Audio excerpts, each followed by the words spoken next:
Tubadde nga tubategeeza wano entakera okusinziira ku bigenda mu maaso ku bulwadde bwa Kabaka era bwe ntyo wano ku Uganda Atlantic ne bategeeza nti bamaze dde okubeera nga basunsulamu abataka abagenda okubeera nga balambula Kabaka. Naye muganda wange abataka babaganye okulaba Kabaka, babaganye okulaba Kabaka. Biki bigenda mu maaso? Kukokoonya oba kusiba katambaala ku maaso nti kale mube nga abataataamu muleke Kabaka ayogereko eri abantu n'abantu tulabe nti bagenze okumulaba naye ng'ekituufu kiri bwe kiti. Kakati jjukira nti abantu babadde beemulugunya, abamu batukanoga nti eddoboozi liri lya Kabaka oyo si ye Kabaka. Kakati muganda wange ebyo byonna mu mboozi yaffe eno tugenda kuba tubiraba. Lwaki? Bo bagamba ki? Baani ababadde bagenze? Teweerabira Haji Haruna ye musomi w'edduwa era gwe alina ebizibu mu maka mu byenfuna ne mu mbeera yonna. Kubira Haji Haruna asangibwa ku Lwejjinja wali e Bulumagi agenda kuba akusomera edduwa. Naye nze ekibuuzo mu bino byonna nga sinaba kugenda wala nti omuntu ng'ali ku mawanga asobola okufuna stress ng'alabe ku bantu abamusuulidde omwoyo, abantu bayogera nabo olulimi lwe lumu, abantu abava kati nga Kabaka abavudde mu bataka nga ye mutwe omukulu kati nga bazze okubeera nga bakulabako tebagenda kubuuza bibuuzo biri awo bikwatagana n'Obwakabaka wabula just kulabako oli bulungi olyoke munnanga abantu babakutumidde, abantu bakwagala nnyo. Ate gwe osunguwala busunguwazi ne bayita abasawo mujje omulwadde wunaatabuse. Ekyo nakyo kinneewuunyisa. Yambako ku Uganda at large nkuba omulanga nno era nga ngukubye ebbanga kubanga kakati ebintu ebimu byetagamu okukkakkana n'osooka olongooseza ddala okusinziira munnange ku ebyo ebyakuvunaanibwa oba ebyakuvunaanyisa ebikuvunaanibwa.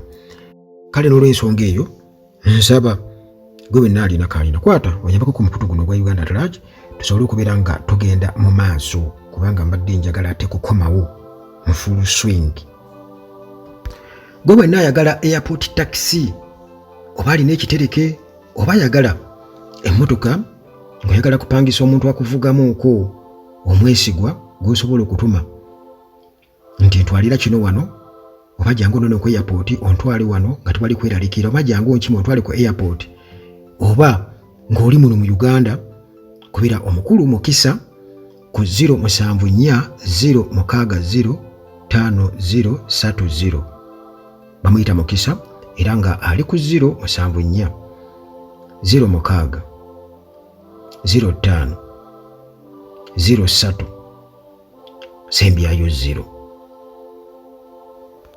Munnange essuubi eri abataka abagenze e Namibia okulaba Kabaka liweddewo.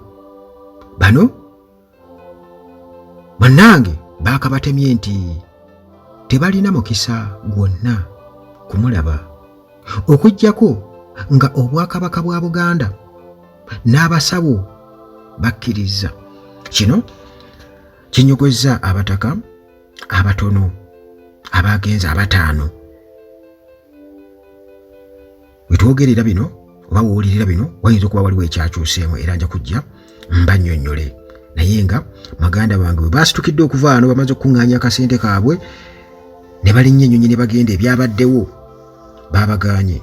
Yusufu mbiro za nkya Makubuya ow'Effumbe okukosa Eriya Lwasi Lwomwa ow'Endiga Kyeyune Mawesaano Owaŋŋaali Kasirye Mbugeeramula Kyaddondo ow'Envuma ne Sheba Kibirige Kakande Kasujja ow'Engeye. Bannange ababadde balina essuubi okulaba Kabaka era nga balina ne kye bamwetikidde omugoyo n'ebirala byonna bamutwalire nti tya ku bino ebinyiibwa ebisiika ebyawa eby'e Uganda, emiwogo n'emimmonde muganda wange bakonkomadde nagyo.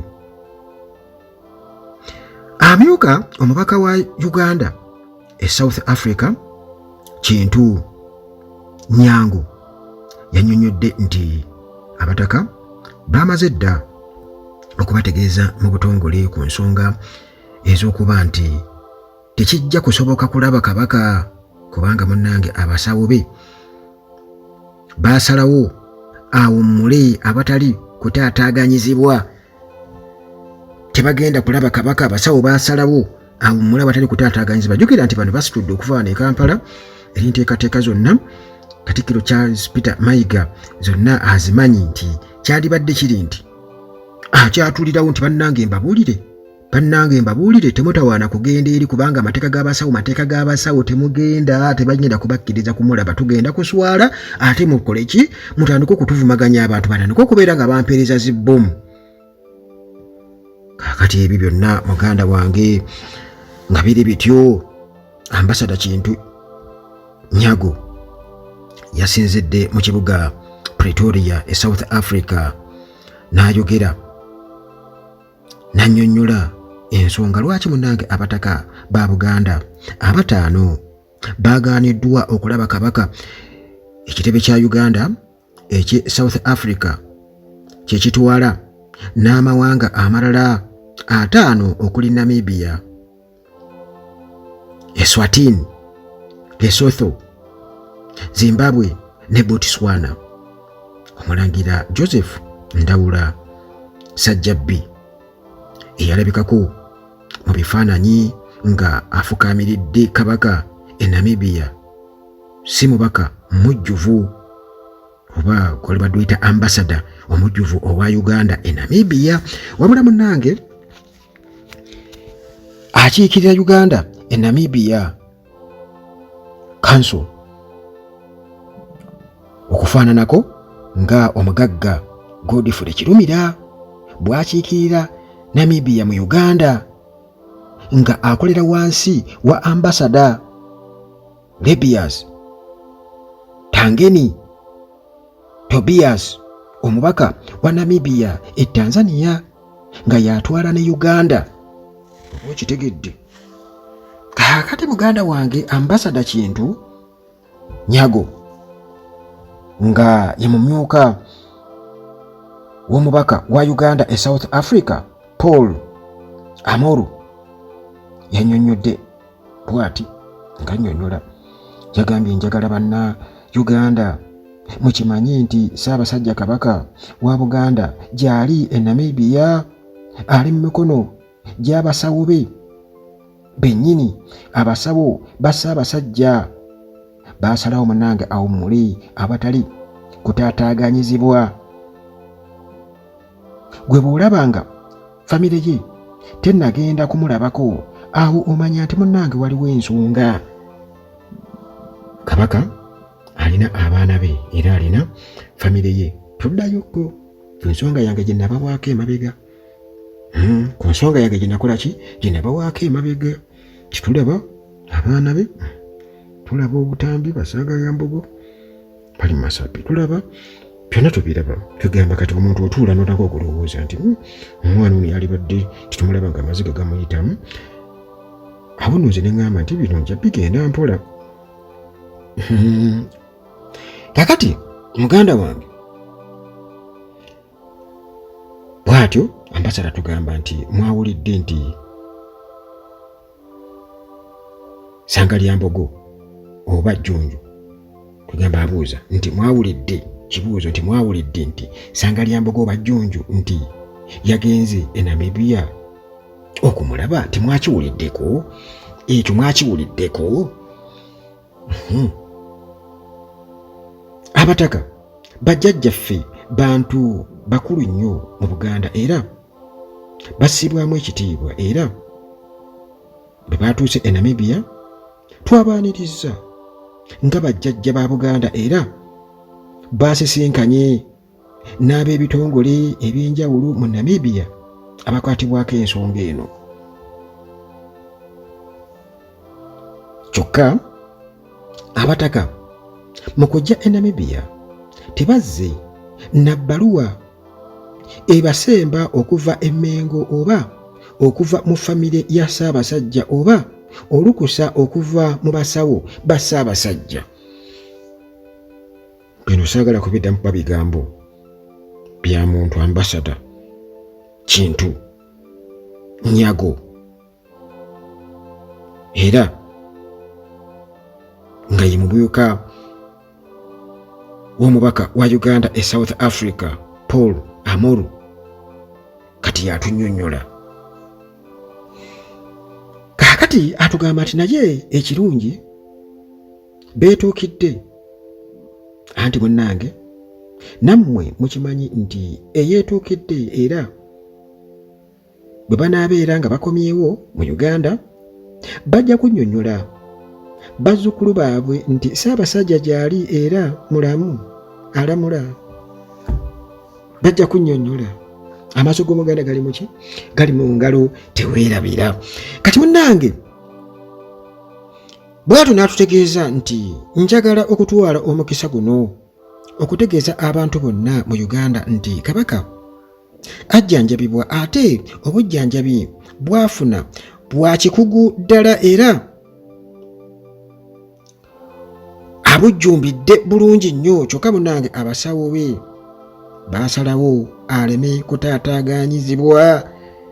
Bwe mba mwali mulabyeko ku bamongo abamongo waliwo kye bayita meditation, beera n'asirika n'atandika okubeera nga aconcentratinga alaba ebintu ebimu ndowooza tebamugira kati n'ava mu nsi eyo n'agenda mu nsi endala. Kino nyenga bwe nkiraba.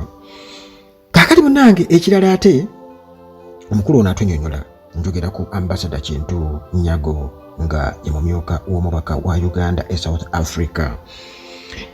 Kaakati agamba nti ekirala ate nga kikulu nnyo, njagala okutegeeza nti Ssaabasajja Kabaka okubeera mu Namibia gavumenti yaayo ekimanyiiko, naye munnange si ye mulinako obuvunaanyizibwa wabula munnange abasawo be n'Obwakabaka bwa Buganda, gavumenti ya Uganda nayo Ssaabasajja temulinaako buyinza. Kale n'olwekyo ensonga eyo abataka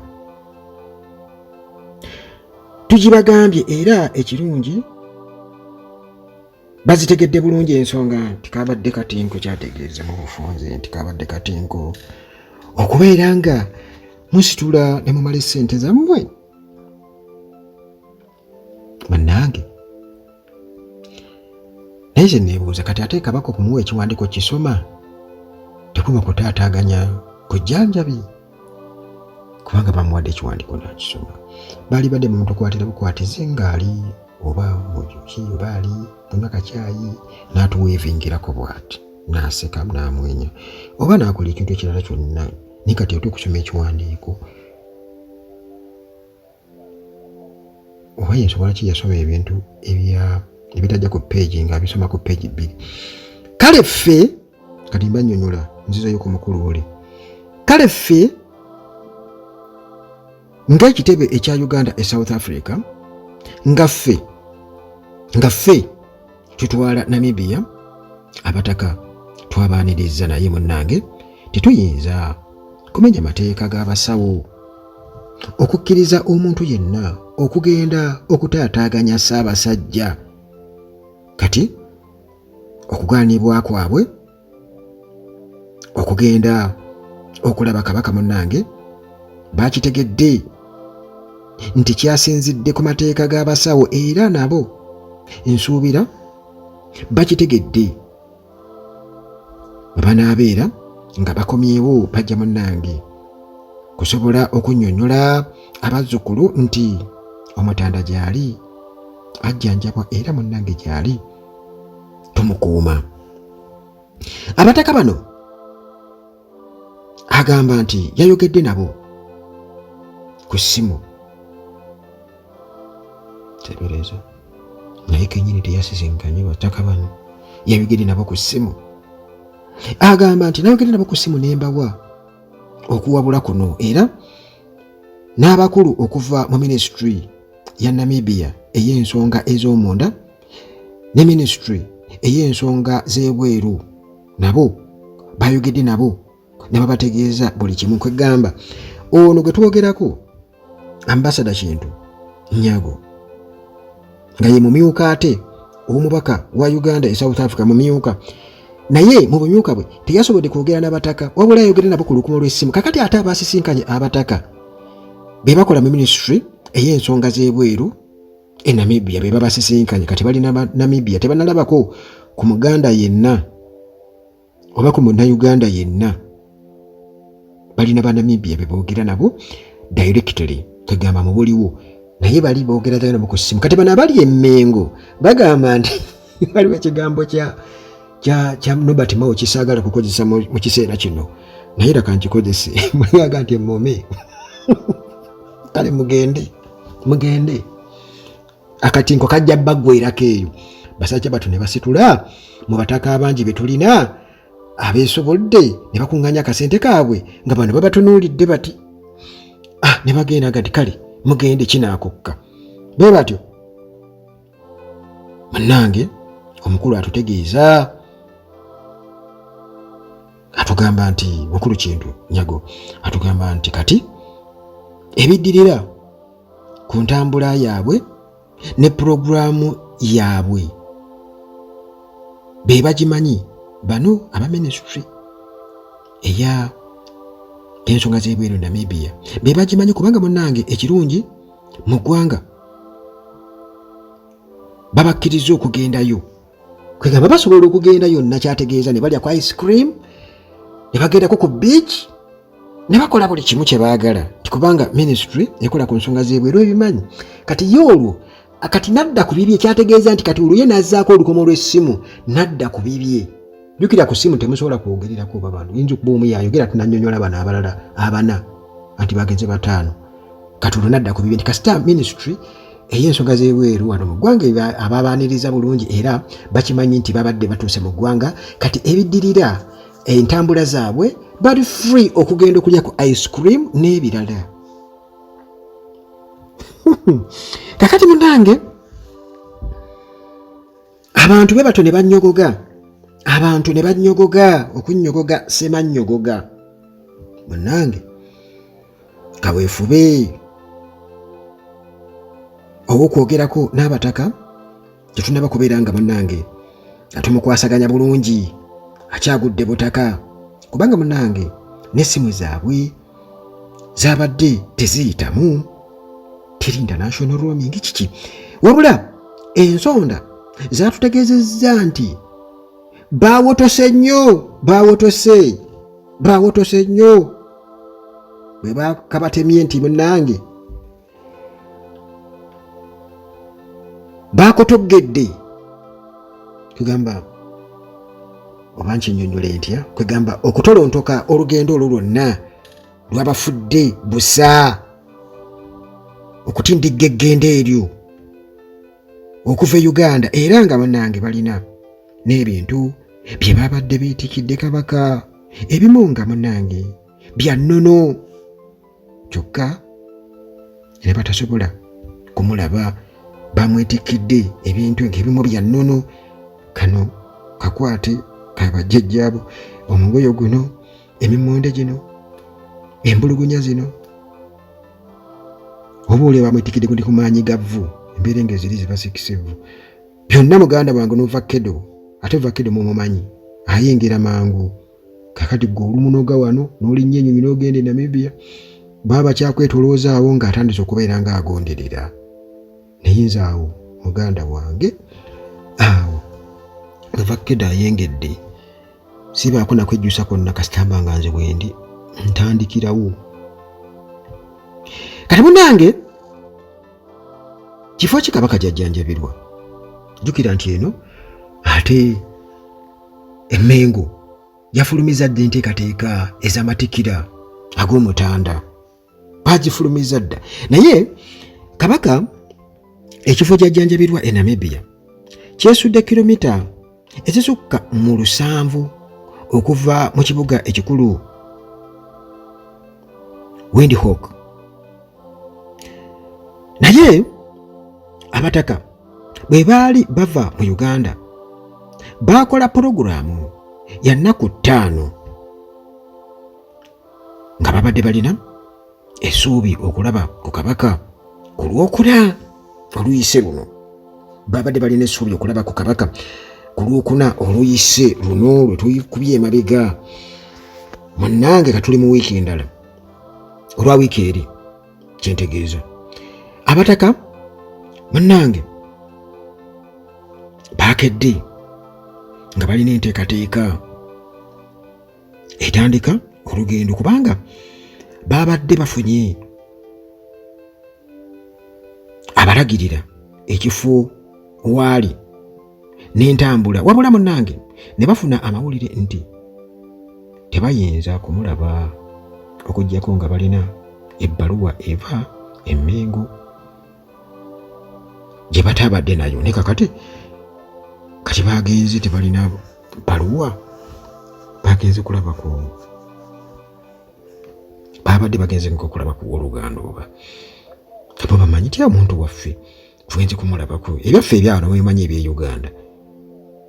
Obwendako zino abantu batandika waliwo kenalaba ku ennaku ezo kwenalabye abantu be bawandiika oli yabadde akaweereza omuntu n'agamba nti ntegedde ensonga lwaki bazadde baffe baatugambanga nti abantu abamu be bakyala tubagambe tebaliiyo. Oli yakaweereza ku status ye nga alina gwakoona mbu ntegedde lwaki bazadde baffe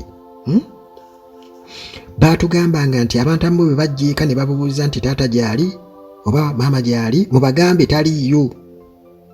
Akaweereza nno musajja gwagenda kukyawa ensonga mbu tamulabirira.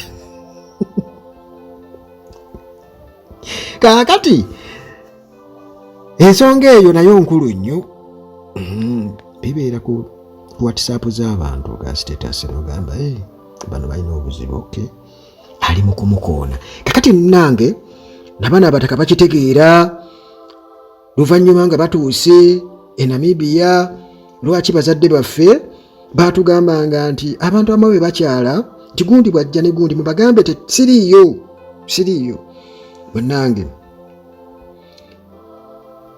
tebasobola kufuna lukusa kuva mu ofiisi ya Katikkiro wa Buganda Charles Peter Mayiga. Naye ndooza n'abagamba kale mugende mumbuusizza amaaso mugende mu ngeri ya kinaakukka mujja tuuka eyo ebbugumu likole ki. Naye era kwegambe ebyo byongera ku bwerufu bwe twogera nti Mayiga ono abantu kye baga nti si mwerufu mu bintu ebimu kubanga kati bw'aba asobola okweta akatambi ngaako n'atulaga nti kabaka ayogera yali badde abataka abeera nabo era ensonga bagireeta mu lukiiko ng'alaba yandibadde kennyini abalambika nete mujjemba munnyonnyole ekintu kiri bwe kiti ne bwe kiti oba kale ebbaluwa yiiyo. Naye kati kino kyongedde okubeera nti kireeta ebbugumu mu bantu n'okwogera kati olwo ani agenda okunenyaani okwogera. Bannange nga bamaze okubeera nti tebaafuna lukusa kuva eri Katikkiro wa Buganda Charles Peter Mayiga kyokka era munange mu ngeri y'emu omulwadde yennyini mbu gwe baagala okulaba naye mbu alina okusooka okubakkiriza okumulaba ate nga akaanyiza n'abasawo n'omulwadde kennyini ebigenda mu maaso kubanga bw'abanga yasoma ekiwandiiko ekyo kye yasoma nga atulaga ali bulungi kitegeeza yali amaze okutegeera ku nteekateeka ne pressure eriwo kitegeeza nti yandibadde already asindika obubaka kati nga bwe yawandiika obubaka obwo n'ayogerako n'abataka obubaka obwo kabaka yuno ayogera nammwe abataka ne babasindikira ku WhatsApp ne bateeka mu WhatsApp group yaabwe kabaka agambye temumala budde mukkakkane temwonona ssente gyendi naye abasawo tebagenda kubakkiriza kukola ki. Kati kino kitegeeza nti akatambi ke twalaba kandibanga kiguumaaza kubanga ati bino byonna byongera okubeera nga bikola ki nga bivaayo. Waliwo n'omuntu omu yali aŋŋamba nti alina engeri gye yagamba nti kabaka ye bw'awulira phrasing gye yakozesa yayogera ku nsi nga tuva mu nsi yali baddaga nga tuva mu ggwanga nga tuva mu nsi. Ebyo byonna abantu batandika okubeera nga bakootinga naye nze nga Uganda at large nze emboozi zange nazikola dda ezikwata ku nsonga eno era siziddamu lwakuba nti kyamukisa mubi nti ŋŋenda nzideriitingayo nzijjayo olw'ensonga gye mumanyi obulungi. Munnange ku Lwokusatu ab'e Mmengo balina akafubo ke baasooka okutuulamu n'abakungu okuva mu minisitule ya wano ey'amawanga ag'ebweru nga kano munnange kaalimu n'omubaka wa Namibia atwala amawanga 7 aga East Africa atuula e Tanzania ayitibwa Lebian Tangani Tobias baatuula mu kafubo. Teebereza nti obuno obudde bulina batuula mu kafubo. Omubaka wa Namibia batudde naye wano kati bano abataka basula bagenda naye ansa bazirese wano kati ne bazifunira eri kyokka ate eri gye bagenda nti tebalina gwe basisinkanye nti ono nti muba muganda munnaabwe oba Uganda munnaabwe bogerezeeko naye wabula aba ministry ekwasaganya ensonga z'ebweru e Namibia bwe babakwasaganyizza kati olwo ono ambasada Kintu Nyago ng'ate ye Justin Mumyuka w'omubaka wa Uganda e South Africa olwo yayogerezaganye nabo ku lukomo lw'essimu ng'abategeeza akatinko akabadde kabaleese n'abagamba kijja kukola ki ne baana abali Emmengo abagamba nti kale kijja kuba mujja kukakasa muganda wange ti ebinyonyi bikola ki bibuuka abasajja battu omugoyo emimmonde muwogo gwe bagenze naye emiwogo omujaaja Kisubi byonna n'empulugunya bakunkumade nabyo ne vakkido waako babyeriiridde naye era bagamba nti akugwa batabulako kyakola ki kyakusuuza okasuka ejjinja mu kisaka era likasukibwayo kakati ansa eriemu oba ansa eriemu ku ansa ebbiri ansa ejja kubeera emu tulinde bulinzi ebbanga lye batugamba kabaka lyagenda okumala nga ali mu lusiriikirira ali mu bujjanjabi lituuka okuba nga liggwako oba lijja kubeerawo nga teriggwako. Ze ansa ebbiri ezo zetulinze emu ku zo yegenda okuba nga munnange ate esaasaanira eggwanga lyonna kubanga tutuno tugenda mu matikkira muteekateeka z'amatikkira aga kabaka Mengo already yafulumiza dda program naye ku guno omulundi kabaka nga taliiwo kandabe kubanga wetugenda okutegeerera awo kuba abataka babano bakomyewo abataka banaagendayo